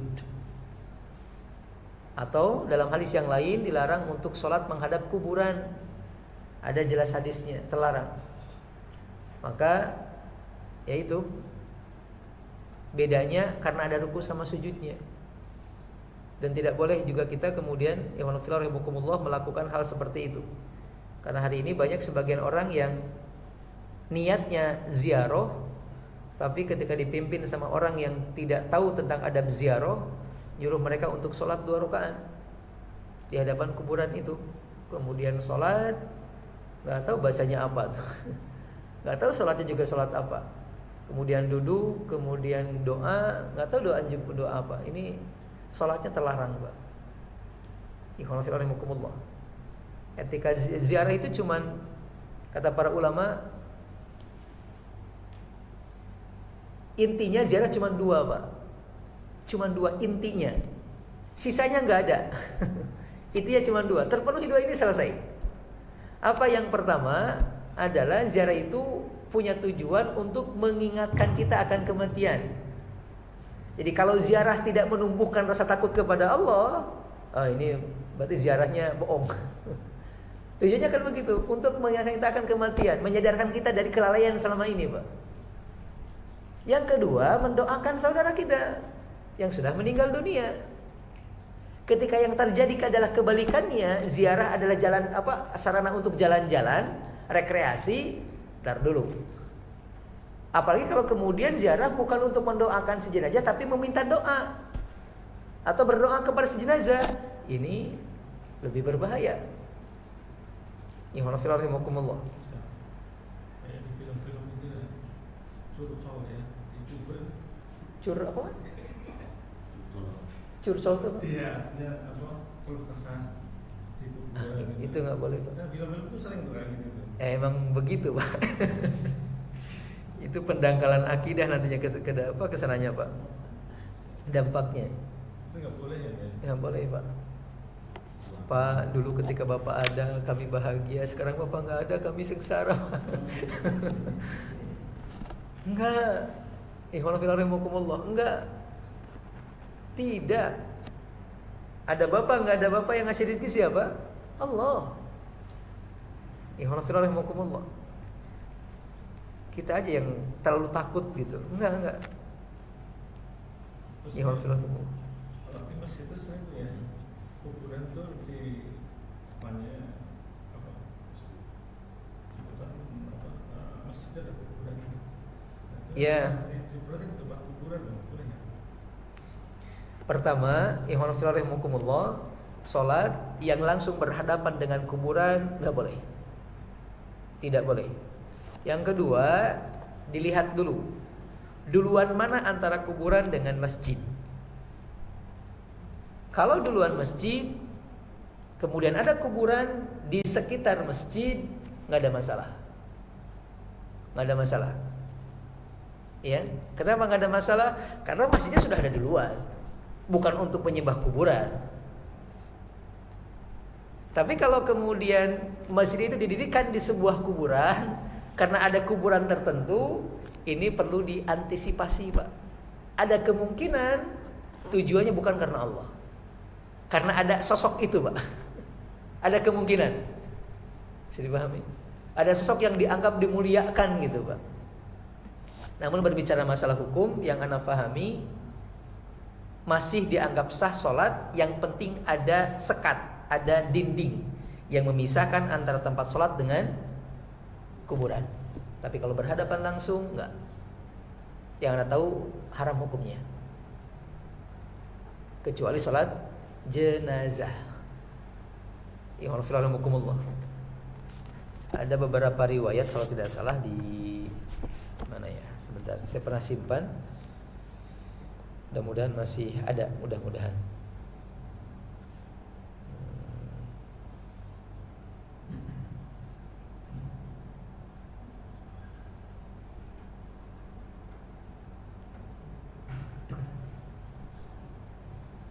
Saya bacakan beberapa hadis berkenaan dengan masalah ini.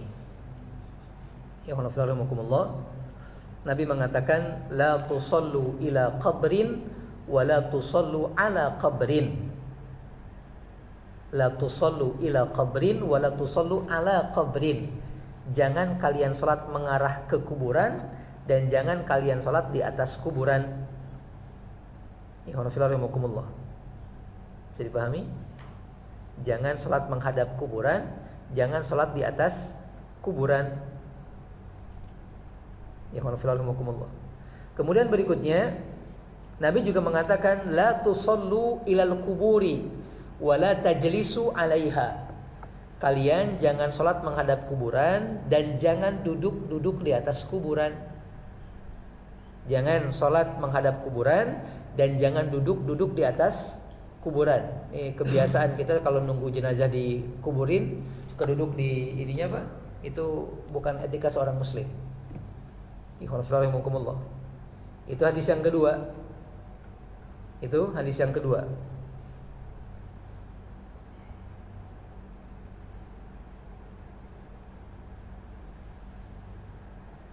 Kemudian berikutnya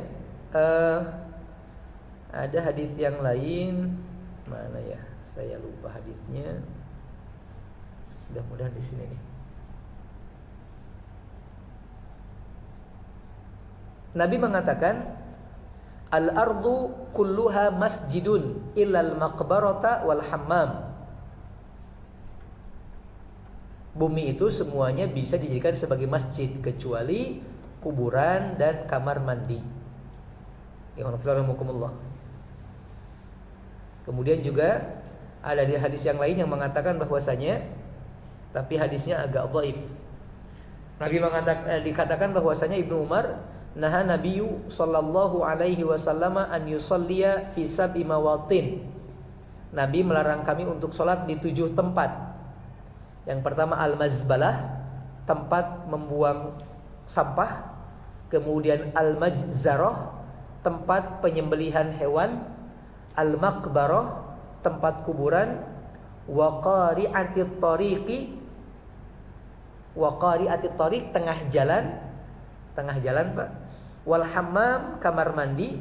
Wa ma'atinil ibil, kandang unta.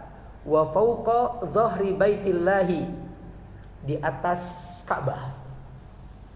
Di atas Ka'bah. Tapi sebagian mengatakan hadis ini hadis yang dhaif. Hadis ini hadis yang dhaif. Itu 7 tempat: makbarah, al-hammam, kuburan, kamar mandi, tempat sampah, tempat menyembelih hewan, kemudian tempat orang lalu lalang itu ya, tengah jalan itu, kemudian tempat tinggal menderumnya unta, dan kemudian terakhir tadi di atas Ka'bah. Ya Allah. Kemudian berikutnya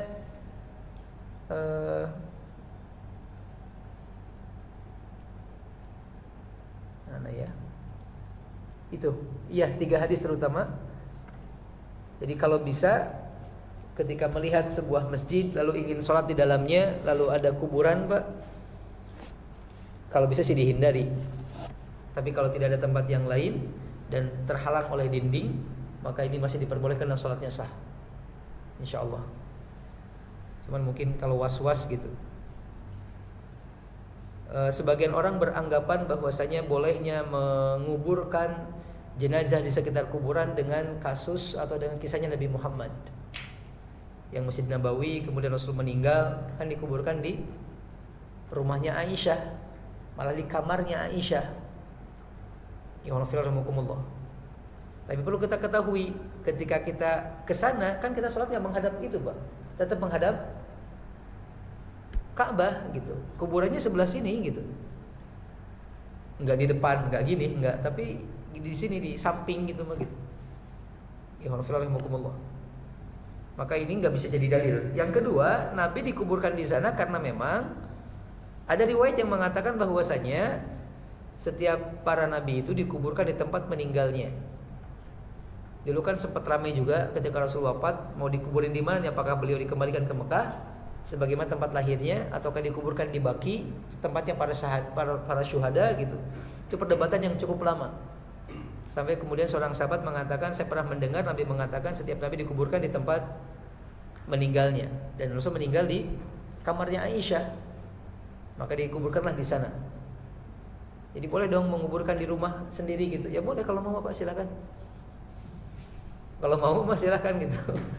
Tapi paling orang rumah akan pergi gitu, meninggalkan bapak.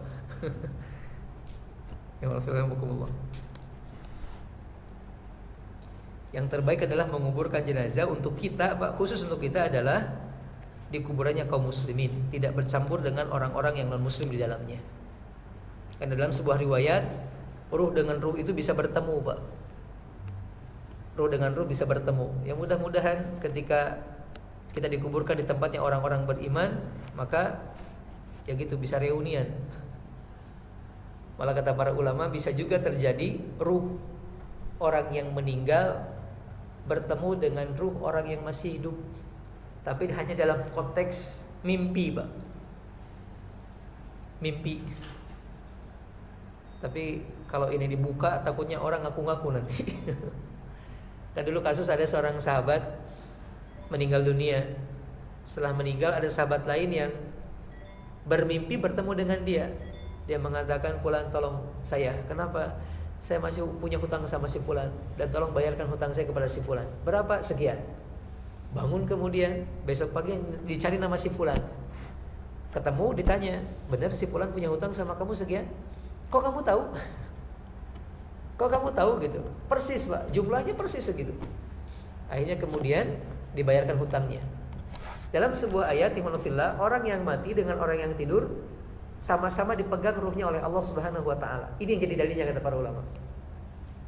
Yang tidur ruhnya dipegang oleh Allah, yang mati pun sama dipegang oleh Allah Subhanahu wa taala. Hanya saja yang tidur ada yang dikembalikan, ada yang tidak. Sedangkan yang mati enggak dikembalikan sampai nanti kelak hari kiamat. Nah, maka ada kemungkinan ketika sama-sama dipegang oleh Allah untuk bertemu keduanya gitu. Ada kemungkinan. Tapi tidak juga kemudian dengan itu akhirnya orang-orang bermudah-mudahan, Pak. Ya. Apalagi sampai membuahkan sebuah hukum atau aturan, ketemu dengan mimpi bertemu dengan Nabi lalu kemudian Nabi memerintahkan begini. Nah, ini lain lagi ceritanya. Ya. Wallahu a'lam bishawab.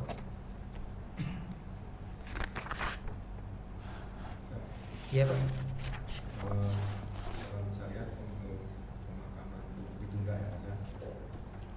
Untuk pemakamannya boleh berapa lama maksimum? Misalnya bukan hanya datang apakah lebih dari sehari boleh atau gimana untuk pemakamannya? Ya. Berkenaan dengan pemakaman, lebih cepat lebih baik. Lebih cepat lebih baik. Kalau tidak ada urusan-urusan yang urgen untuk menangguhkannya, sebaiknya langsung dikuburkan, Pak. Jangan ditunggu, jangan kemudian dibiarkan sampai berhari-hari. Betul memang Rasul sampai 3 hari itu. Rasul itu sampai 3 hari, enggak meninggal kemudian langsung enggak. Tapi lama prosesnya. Kenapa? Karena mereka masih bingung. Siapa yang menggantikan Nabi dan siapa yang menginstruksikan mereka untuk melakukan Nabi dikuburin di mana gitu. Kan biasanya mereka dipimpin terus, Pak. Pimpinnya yang enggak ada nih, belum muncul pemimpin. Itu kan ramai. Nyari dulu pemimpinnya siapa, pengganti Nabi siapa, termasuk tadi kita sampaikan dikuburkan di mana, ini perdebatan yang cukup panjang. Tapi karena kita enggak butuh itu, Pak. Kan enggak perlu. Maka sebaiknya dipercepat. Dalam sebuah riwayat, asri'u bil janazati.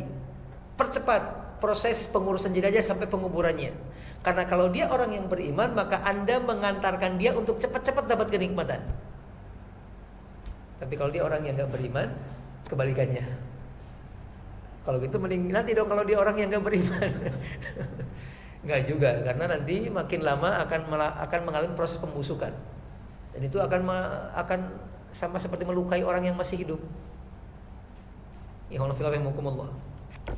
Kita pernah bacakan hadisnya kalau tidak salah terkait masalah ini. Segera untuk menguburkan jenazah. Kalau tidak salah.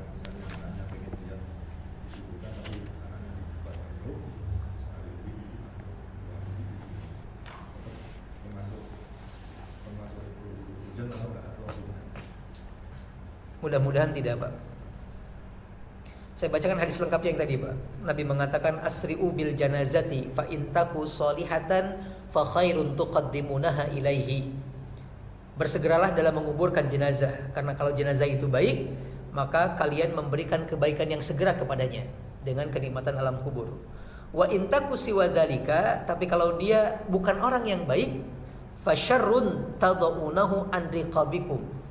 Maka dengan menyegerakan dia, kalian telah melepaskan keburukan dalam diri kalian. Bisa dipahami? Itu. Kemudian berikutnya, kemarin ada kasus di tempat saya. Orang Saudi menikah dengan orang Indonesia, tinggal di Indonesia. Qadarullah meninggal dunia.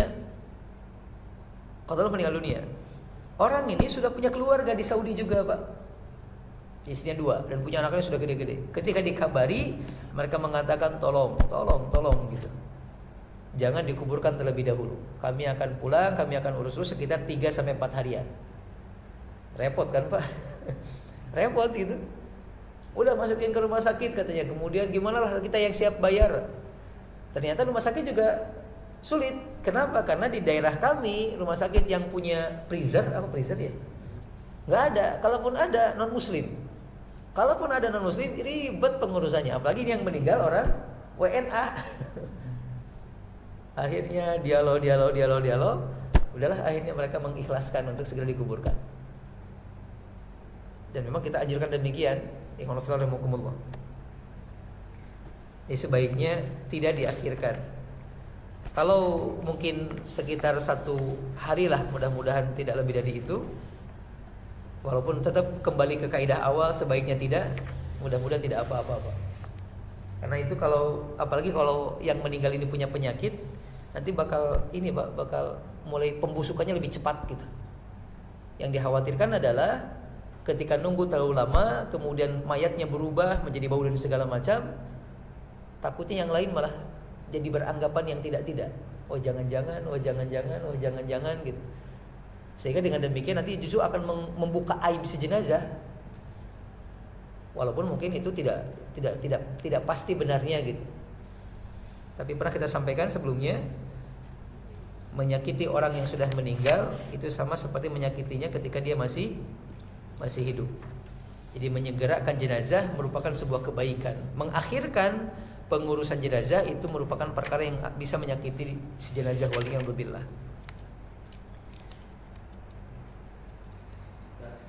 Iya Pak. Mungkin pertanyaan kita tadi kan tahan dulu buka karena anak meninggal.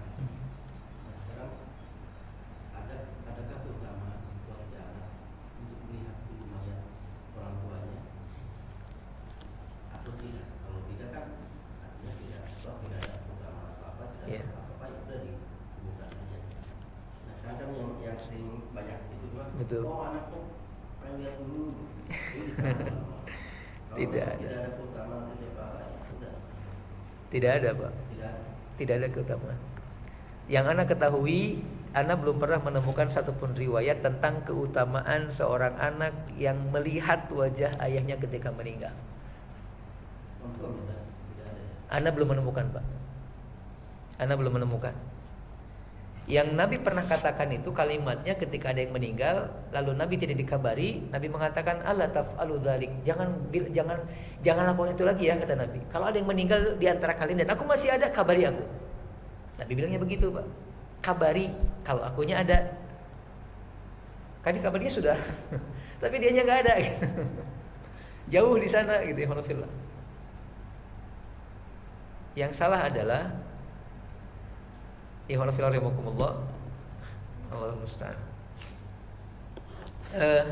Anak-anak hari ini ketika orang tuanya sakit, manggil dia nggak datang dengan berbagai alasan. Pas giliran sudah meninggal baru dia maksa agar orang tuanya nggak segera dikuburkan. Ada salah nggak Pak di sini? Salah kan? Orang tuanya udah dari dulu nyuruh dia pulang gitu, tapi dia ada alasan. Pas giliran meninggal mau diurusin, jangan dikuburin, saya pengen lihat gitu. Kemana aja selama ini? Kemana aja selama ini? Allahumma musta'an. Justru kebaikan itu ketika tadi itu antum dipanggil, ninggalin semuanya, datang ke orang tua. Ini yang disebut dengan kebaikan. Dan ini ada keutamaan. Ada keutamaan. Nabi pernah menyebutkan sebuah riwayat, kalau masih ingat. Celaka bagi orang yang menemukan kedua orang tuanya sudah sepuh, sudah jompo, sudah tua, terutama sudah nggak bisa ngapa-ngapain, tapi hal itu tidak membuat dia jadi masuk surga. Artinya peluang kebaikan tuh ketika mereka sudah tua tapi diabaikan gitu Pak. Ini yang salah. Ihwanafillahimakumullah. Jadi gimana? Ya orang tua nyuruh mah udah nih pulang aja Pak. Pulang temui, berikan kebaktian yang terbaik kepada mereka gitu. Karena ya gitu. Kalau sudah tidak ada mah paling yang muncul hanya penyesalan. Ya Alhamdulillah. Ya. Kita pernah menyampaikan banyak hal dulu terkait bagaimana para salaf ketika dipanggil orang tuanya langsung gitu bersegera, karena ketaatan kepada orang tua disandingkan dengan ketauhidan kepada Allah. Berarti memiliki kedudukan yang sangat mulia. Sampai ada seorang ulama sedang mengajar, dipanggil sama ibunya, langsung ditinggalkan mengajarnya, dia keluar nemui ibunya. Udah gitu balik lagi ke muridnya nanya, dari mana Ustaz? Tadi ibu saya manggil. Ngapain? Suruh marab ayam Pak. Suruh ngasih makan ayam. Padahal ngajar kan keutamaan Pak. Perbuatan terbaik, khairukum man ta'allamal Qur'an wa 'allamahu. Perbuatan yang paling baik adalah, atau orang terbaik adalah yang mengajarkan Quran, kan begitu. Tapi ketika orang tua manggil ternyata didahulukan sama mereka. Ya, ihwanafillahimakumullah. Ana tidak menemukan dalil satupun tentang keutamaan seorang anak melihat wajah ayahnya, ibunya ketika meninggal. Yang ada justru keutamaan seorang anak yang mengabdikan dirinya ketika orang tuanya butuh, ketika orang tuanya mengharapkan kehadirannya walaupun tidak terucap dari perkataan si orang tua, karena orang tua nggak akan berani ngomong begitu. Betul kan? Orang tua kan yang berani, Pak. Adalah takut capek gitu, takut sibuk, jangan disuruh ke sini. Kan paling begitu orang tua. Udahlah gitu. Tapi kadang kalau kita ini mah Pak, nanya batin gitu, kayak ada ikatan batin gitu, kayak orang tua pengen saya gitu. Ya Allah fillah rahimakumullah, wallahu a'lam bishawab. Ya Allah fillah rahimakumullah, mungkin cukup ya. Insyaallah kita lanjut lagi di lain waktu. Mudah-mudahan Allah Subhanahu wa taala memberikan keistiqomahan kepada kita untuk terus memaksimalkan setiap kesempatan dengan kebaikan dan kebaikan, sehingga kelak pada hari kiamat kebaikan yang Allah akan berikan atas kebaikan yang kita lakukan bisa menjadi modal untuk masuk ke dalam surganya Allah Subhanahu wa taala.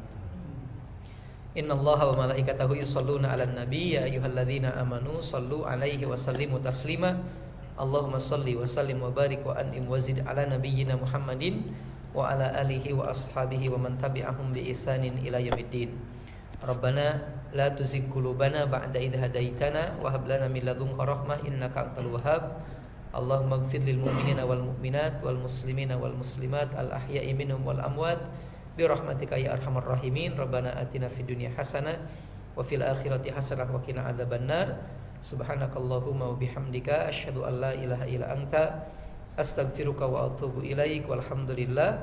Assalamualaikum warahmatullahi wabarakatuh.